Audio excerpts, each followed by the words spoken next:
Hey, welcome to Self-Employed with Piper Phillips, episode 1.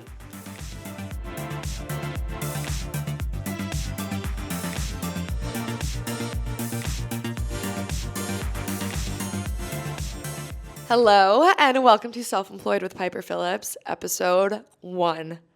I am so excited to be saying that. This is Self-Employed, the origin story.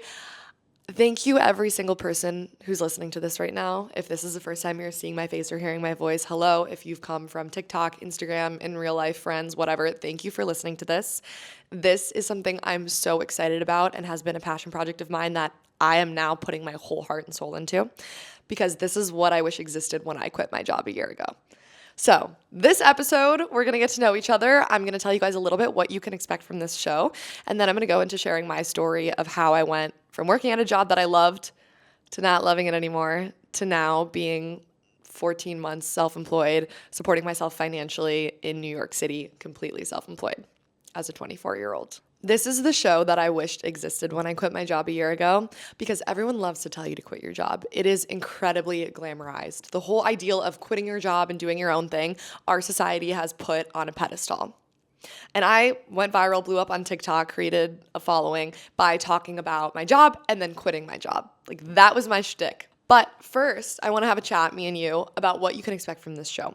This show is for those who are or aspire to be self-employed. So I can imagine some of you guys are probably listening to this on your lunch break of your 9 to 5 that maybe you don't love so much anymore, or on your way to work, or maybe you just quit your job and you're like, do I do now? Like, what do I do now? Because people love to tell you to quit your job, and then there are little to no resources about what to do next. No one hands you a blueprint of how to be self-employed. You have to figure out how to set up your business, structuring an LLC, taxes, healthcare, accounting. Like, there is so much that goes into it, not to mention the mental component of staying mentally well, disciplined, happy.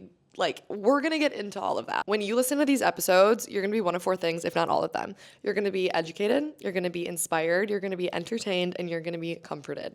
What you can expect is 20 to 30 minute episodes weekly. Sometimes it's going to be you and me, baby. And other times we're going to hear from self-employed people in all different industries. I, secret, have filmed 5 of these already with guests, and we are talking to dancers, investors, restaurant owners, business owners, content creators, DJs, actors, like any type of industry, we're going to talk with them. Because there's something to be learned from every industry. The way that their deals are structured, the way that their day-to-day looks. It's so exciting, and I want you guys to watch this and start to see all the different ways there are to be self-employed in New York City. And seeing the way that other people are not only surviving, but are thriving without a 9 to 5 in a city as expensive as New York is so inspiring. If it wasn't from role models I had or my network or seeing people on social media who were killing it being self-employed, I don't know if I would have been brave enough to take the leap at this point. Something you're going to notice about this show is, though we are professional, we are going to be very casual. I did some marketing analysis before I launched this, the marketing nerd in me. There are the business podcasts where it's 2 experts, incredibly well-spoken, incredibly talented, and they sit in an office setting at a table like this across from one another. And they sit and they're very formal and they talk about business things. And there are so many good ones that I walk away from those podcasts and I learn so much. But because sometimes it's so formal, it can kind of be a turnoff, especially if you're not someone that likes to read business books or self-help books. It can kind of be intimidating. And I like getting my education in a format that's comfortable with me, which is maybe a little bit more of a casual environment, maybe talking to some younger people. That has just helped me, and I know that there are people out there that like to consume their educational content that way as well. Thank you guys for being here. We're about to get into the first episode ever, the origin story. I want to tell you the story of how I have gotten here becoming self-employed, because everyone's story is different. The more stories you hear about how people have become self-employed, your schema for what self-employment looks like is going to grow. You're going to be able to see yourself being self-employed the more people's stories you hear. So this is mine. This is for you if you aspire to be or are self-employed. I'm from Chicago, raised by 2 people who do not work on salary. And I bring that up because it has shaped my belief and my understanding of self-employment and some of the things that go along with self-employment, such as financial variability and instability, which we will talk about. I went to Indiana University to the Kelley School of Business. I majored in marketing and international business, and I fully thought I was going to be a marketing girl boss at a big company.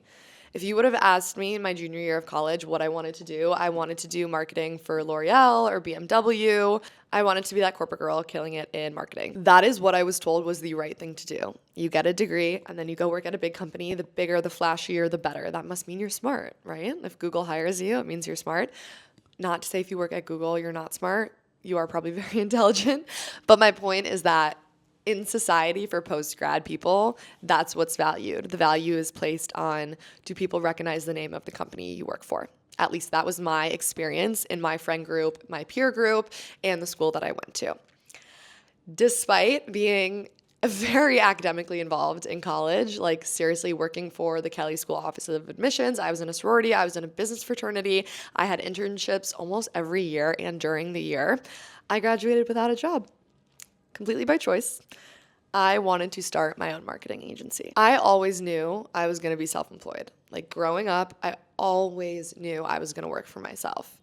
My dad is a lawyer. He has his own law practice and some investment properties. And he had me and my brothers reading Rich Dad, Poor Dad when we were 13 years old, which is a financial literacy book all about building your own assets and not trading your time for money. So I grew up with this mentality of like, you want to work for yourself. Also, my personality, I don't like being told what to do. I don't like being told no. I like to call the shots. I'm very creative. It just was like a given that I was always going to work for myself. But in this fake timeline I made up in my head, I didn't think I was going to have my own business till I was like, I don't know, 30, 35. Like I just thought it was way down the line for me. My mom is a dentist, so she also doesn't work on a salary. She works in a practice, but she takes a percentage of the dental cases that she does. Same with how my dad works. He is a business owner because he has his own law firm, so he doesn't get salaried. He just gets a percentage of the winnings of what he works for his clients, which I think is awesome. So I grew up really seeing firsthand this model of eat what you kill, work hard, you're in charge of your business, and that's that. I learned pretty quickly what the benefits of being self-employed were. My dad was always the only dad at my field trips in elementary school or middle school. My dad was the only dad that would take me to Mommy and Me. Like we would go to Mommy and Me gymnastics, and it would be with my dad because it was a Wednesday at 11 a.m., but he could take time off and he could be there with me. So that was a value that from an early age was ingrained into me of don't work for the man, work for yourself. You can make your own schedule. You can spend your time how you want and you can prioritize family time. So that was a value that just like from a young age was instilled into me of this like work to live mentality versus live to work. I don't say this to say there's anything wrong with 9-to-5s. Actually, there's really good value in 9-to-5s, and I think everyone should have a 9-to-5 or work for someone else before being self-employed. We'll get into that in a second. But I'm saying if you're listening to this, you probably agree that you personally want to work for yourself, that you don't want to do the whole corporate thing. And there's nothing wrong with that. There's nothing wrong with that either way. I know people who love working at big corporations. They love being employees because you check in and you check out. You do your job and then you can have your identity outside of work and you don't have to worry about things that explode or break because you have a boss and there's someone where the buck doesn't stop with you. You can work and then you can check out and leave. When you are self-employed, if something breaks, it's your problem to fix it. This is not a corporate bashing podcast. There are so many pros to working for corporations. But this is just for people who specifically know that they are meant to be self-employed. So it's 2022. I'm graduating from Indiana University without a job. Instead, I announced that I'm starting my own Gen Z consulting company. I want to give a Gen Z perspective on content creation to big companies. That was my plan. I'd seen that model work for other people. At that time, there were a bunch of like Gen Z consulting companies that were raising, that were coming up, and I thought, I can do this. I spent the summer after graduating in the Chicago suburbs with my family, and it was one of the best summers ever. I would not trade that time for anything. Hung out with my parents a lot. A lot of people were in their jobs already. I was trying to make money from this company to then move to New York City or LA. I was kind of between the two. I realized pretty quickly that wasn't going to work. I was not making money with this agency that I'd started. And the money that I was making, it was begrudgingly. I was not happy. I was making money off this business that was supposed to be my business, my passion, and I just wasn't loving it. And I came to the conclusion that before starting my own business, I want to learn from someone else. I want to join a company where I can learn and I can model behavior. But at that time, I realized I didn't want to work for a big corporation because I wanted to have more of a hands-on experience. So the idea came to me that I wanted to work for a Series A or B stage startup. I ended up getting this job at this company called True, which was a VC-backed beverage brand, and I was the first hire in New York City. I was brought in to New York City to help build brand awareness for this drink brand in the city. And I was the most senior marketing person right out of college at age 22. To make matters more interesting, I was actually managing someone who was older than me and had been at the company for some time. That was tough. That did not go well. I was not her favorite. I learned so much about business and about managing people over those 2 years that I worked at True. I would not trade it for anything. And I wish nothing but the best for the company. I'm actually an investor in it now, which is super exciting. But this is what happened. So I'm 22. I moved to the city, moved to New York. I'm the first hire at this startup. And I pour my whole self into this business. Like my whole self. I am obsessed with this job. I was working 50, 60 hours a week. I would do my work at the computer. I was managing our different ad channels, doing some more analytical Excel work. And then in the evenings, I would go to or throw events to raise brand awareness and set up brand partnerships for the drink company. At the same time, I started posting more on my own personal TikTok, growing a following there, 20, 30, 40, 50K, and just giving a behind the scenes look of what it was like being a director of marketing in New York City for a startup at age 23. I probably made like 20,000 of those videos. And guys, I was obsessed with this job. Like obsessed. I put my whole identity into it, my whole soul into it. I was in the New York grind of like going to the big city and throwing yourself into your work. I was really bad at balancing it at first. I would go out really late and then I would work so much. Like I probably put a lot of strain on my body in that time, but I loved it. My whole heart was into it. It was so cool feeling like I was building something, building brand awareness, but at the same time, I was a part of something bigger. I wasn't doing it on my own. I was learning from this company. I was employee number 7, I think, at the time that I joined. And when I left, we were like 20 people. So it was really cool to see the evolution of a company growing. I was in board meetings. Like I was 22 years old presenting to our investors, to 60-year-old men about our marketing strategy. The experience I had at that company leading marketing for that startup is incredibly invaluable. And I would not be able to be doing what I was doing now were it not for my experience at that company. I am so thankful for it. Did it end well? Was I happy when I left? No, of course not, because if I was happy, I would have stayed there. But when I look back on that experience, I'm so thankful for it because I would not be able to be self-employed, to be a full-time content creator, to be negotiating these brand contracts and starting this show were it not for the things I learned working for that startup. What are some of the good things about working at a corporation or a startup before you do your own thing? Well, you get to learn from other people's mistakes. You get to see other people fail and you get to learn from that. You got to see other people win and you got to learn from that. There are people to catch you when you fall because if something is messed up when you're an entry-level employee, there is someone who's going to help you. Also, as an entry-level employee, you got to see what kind of management and leadership skills you like. You got to learn from your bosses. I learned so much at that company about how not to manage people and how to manage people. It is crazy. So the reason why I think I'm succeeding being self-employed now compared to when I failed when I was fresh out of college is because I had those 2 years of working for and with other people. I was working at that startup and I was learning from mentors. I was watching other people fail and succeed. And now I've taken all those learnings into my business. When I failed at my Gen Z agency right out of college, when I was freshly 22 years old, I didn't have any of that experience. And I think ultimately that's one of the reasons why it failed. And I have been successfully self-employed for 14 months now. I have very much surpassed my income from my old job. I have been happier. I've had control of my time. It's been the best decision that I've ever made, but it wouldn't have been possible had I not had that experience at that job. Is that true for everyone? I think yes. Yes. Do you have to have prior work experience before being self-employed? I don't think you have to. We all hear about those founders at 20 years old who have unicorn companies, but they're an anomaly.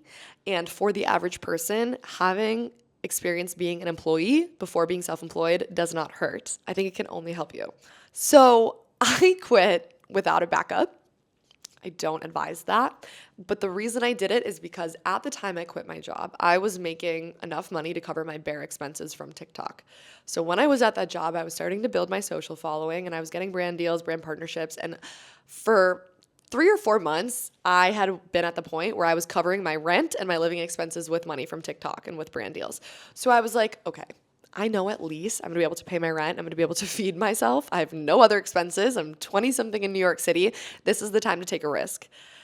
I think I knew it was time for me to quit because I just couldn't do it anymore. My heart was not in it. I dreaded going to work. I dreaded Sunday nights. Like I know a lot of you guys probably know that feeling. I could not do it anymore. And if you are feeling that way, I know what it feels like to be stuck. My biggest advice would be find the skill you want to do and start to make money while you're still at your full-time job. Because that gives you proof of concept that you can actually monetize that and potentially do it full-time. So I would not have quit my job at that startup had I not been covering my expenses with TikTok. Like I was making not a lot of money, but enough money where I knew if I didn't have a job for a couple months, I would be fine. So I quit.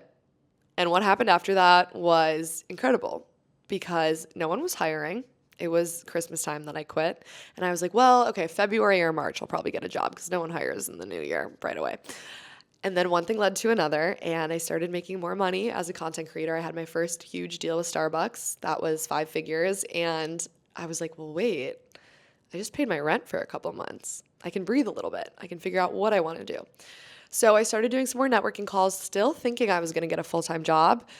And then eventually that desire and that need to get a full-time job just kind of went away. I started making enough money where I could support myself financially, independently. And I was having so much fun and feeling so free and feeling so like myself that I think I realized in about June or July where I was like, okay, this is my life right now. I did it. I'm self-employed. It's not easy. Some months are harder than others, but I realized this was sustainable. Because of that, though, I didn't really have this intentional choice of going into self-employment. I kind of slid into self-employment because, again, I thought I was going to get another full-time corporate marketing job, and then I started making enough money where I didn't have to. But I never really had that conscious moment of like, oh, I'm self-employed now. Should I figure out insurance? Should I figure out all these things? Like, I didn't have insurance for like a year. That's horrible. That is horrible. To be fair, I thought I was covered on my parents. And then once I went to the urgent care and then I got a bill for $700, turns out I wasn't covered by my parents. Thank God I didn't get hit by a truck in those 13 months. But I realized at that point there was no advice. There was nowhere to go for help about how to be self-employed. I just started talking to people in my network and asking them questions, texting people, hey, what do you do for health insurance? What do you do for blah, blah, blah? There was no clear answer. And so I realized the more I talked to people, the more confident I felt about how I could sustain myself being self-employed. So again, that ties into why we're doing this show right now, because I want you to listen to this and feel like you have a network of people who can support you. You're not alone. So my advice to you would be if you want to be self-employed and you are feeling stuck in your 9-to-5 right now, start making money with what you want to do. Even if it's $200, even if it's $400, whatever. Start making money doing what you want to do, because as you do that, that will become proof of concept that you can do it. Your confidence will build and more doors will open. Another good thing about doing that while you still have a job is you can use that job and that title to network. When I was working at that startup, going to all these events, I was networking my butt off, genuinely. Like, I tied my identity with that startup, which for better or for worse has its pros and cons. But at the time it worked. Like, people knew me as the girl that worked at True. She worked for that beverage brand. Like, that was my identity. And I ran with it. I used it as an excuse to make connections. If you have a job right now, milk that job for as many connections and networking opportunities as you possibly can. Because as I say, it's always better to build your network when you don't need it versus when you do need it. So that was my story. And now the real turning point for me was over the summer when I started making more money and realizing that I was consistently now for like 6 months in a row covering my expenses as a full-time content creator. My income streams were primarily brand deals, the TikTok Creator Fund, making UGC. I also hosted a show with Amazon for a while that I got paid for that. And then I just realized, like, okay, I can breathe. I have enough money in the bank where I can really be intentional about this and figure out how I want to continue being self-employed. But it happened to me on accident, and I had to learn through a lot of trial and error. I have worked as a full-time content creator over the past year with LinkedIn, Starbucks, Google, L'Oreal, Kerastase, Dyson, like huge, huge brands. And I'm going to continue to do that. It's been incredible. But I always knew I wanted to build another asset that was separate from myself. So this self-employed brand, it also just is something that's really close to my heart that I'm really passionate about. People always tell you, like, you need to figure out your why for your business or what are you doing? And I'm like, this is what I could talk about all day and what I knew from a young age, that I wanted to be able to empower people to do this.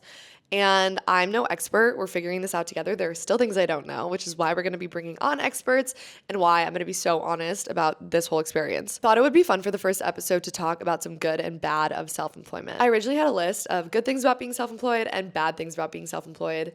And then I realized that's the same list. Like, genuinely. I was going to go through, these are things I've known the past year being self-employed that I've learned that are good about being self-employed and bad about self-employed. And then I realized they're the same list because there is no black and white, good and bad. It's all nuanced. So there are 3 things that I want to touch on that you should know. If you're thinking about being self-employed, I want you to listen to these 3 things and think about how you feel about them. Okay. The first is variable income. When you are employed, you get paid every other week and you know what you're going to make. When you are self-employed, your income can vary month to month a crazy amount. I'm going to give you guys an example because I'm really big on financial transparency. There have been months in my 1 year since being self-employed where I have made $400, genuinely. Last May sucked because of that. There have been months where I made $40,000.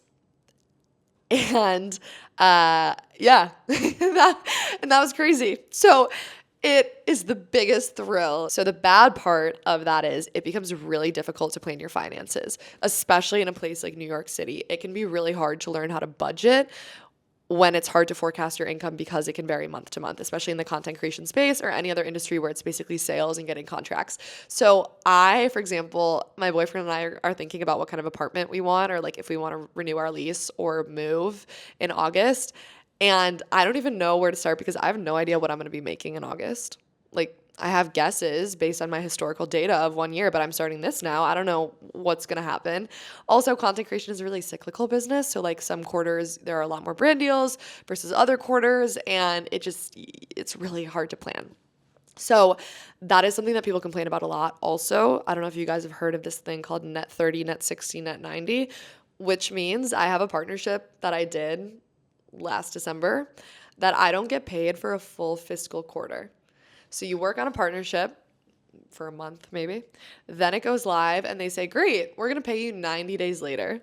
So you're not seeing that money for 3 months, which I think should be criminal and is actually kind of disrespectful, but we can have a whole other episode about how to manage that. But as you can see, it can be really hard to budget your expenses and to plan your income when it's that inconsistent. However, the good side of it, if you're like me, who's very financially motivated, it is so addictive. I love getting paid in lump sums. I think it's a really addictive feeling. And I also know how hard I work or the opportunities I get is going to equal to how much I make. So I remember being at the company I was at, busting my ass, thinking, okay, well, if I work really hard, I can convince my boss that I did a good job and I'll maybe get a 5K raise next year.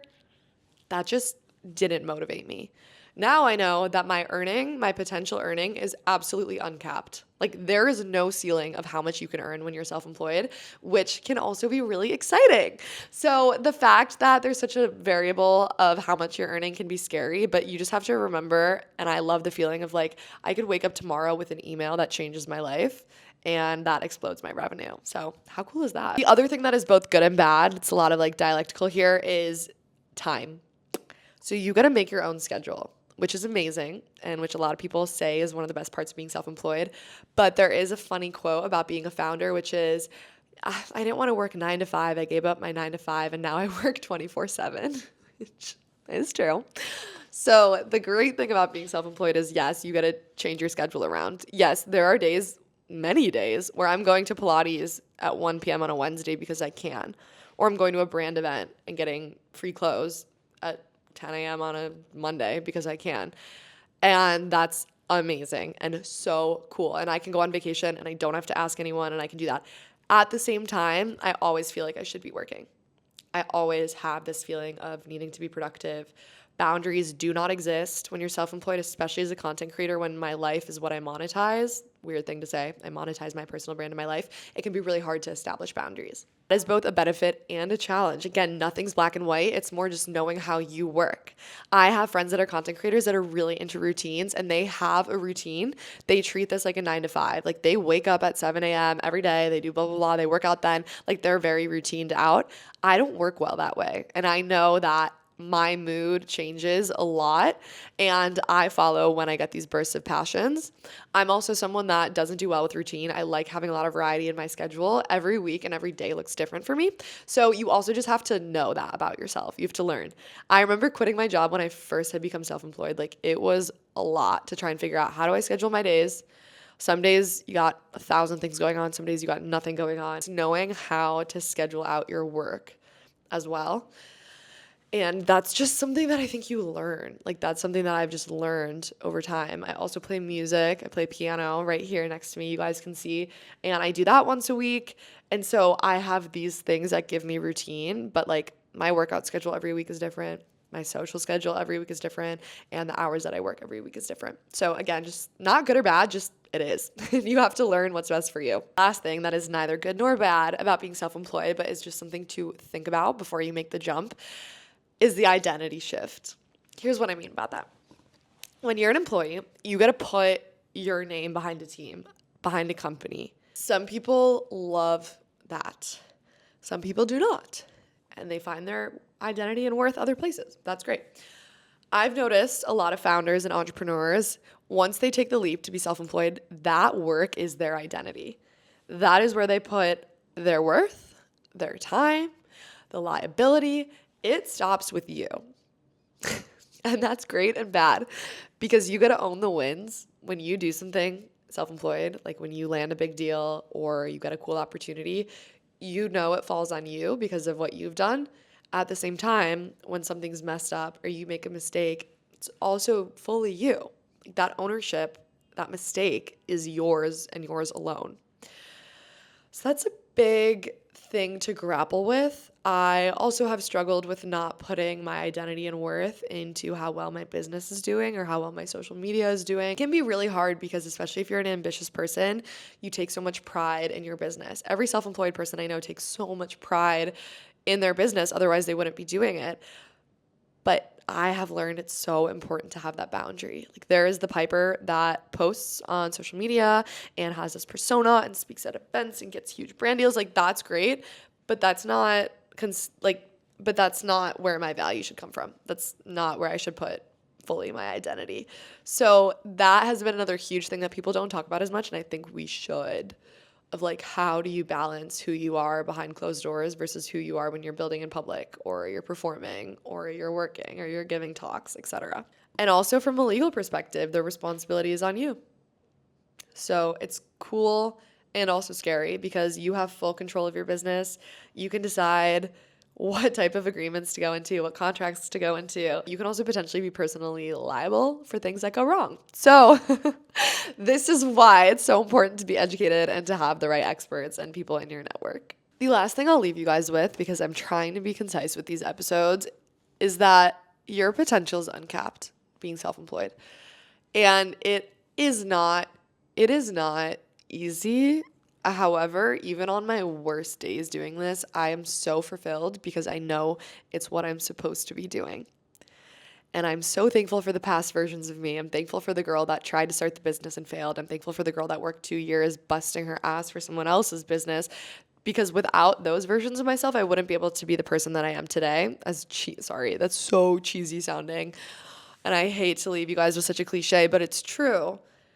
And I want you to know that if you're listening to this and you feel stuck and you feel like you're not in the place where you should be, use that resentment, that cognitive dissonance, that fear, that anger to push you to start making progress on what it is. You don't have to quit your job, and I don't even think you should, but use that to start to find your passions and to monetize yourself, your brand, whatever you are. I always said that my dream job was to get paid to be myself fully. And I believe that. That's what I want. I want to get paid to be myself, and I have been doing that for the past year. So if that's something that sounds fun to you, you're in the right place. And thank you guys so much for listening to this. There is no right or wrong way to be self-employed, but we're going to talk about all of the ways that exist. And if you liked this, if you like this topic, please, I'm going to beg you for a second. Subscribe, follow on Spotify, share this on your Instagram story. I will be so thankful. This is something that, to be so real with you guys, I have invested in myself. This is a fully self-funded project. We're literally in my apartment in Manhattan right now. I'm not doing this with a production company or investors. This is just something I'm so passionate about, and I want to bring it to the world because it should exist. Also, if you know anyone who I should talk to, who we want to learn from on the show, feel free to send me a message. I want to hear from you guys. I want to cover the things that you want to hear. And thank you for being here. You can expect the next episode with a very special guest next week. Bye, guys. Talk soon.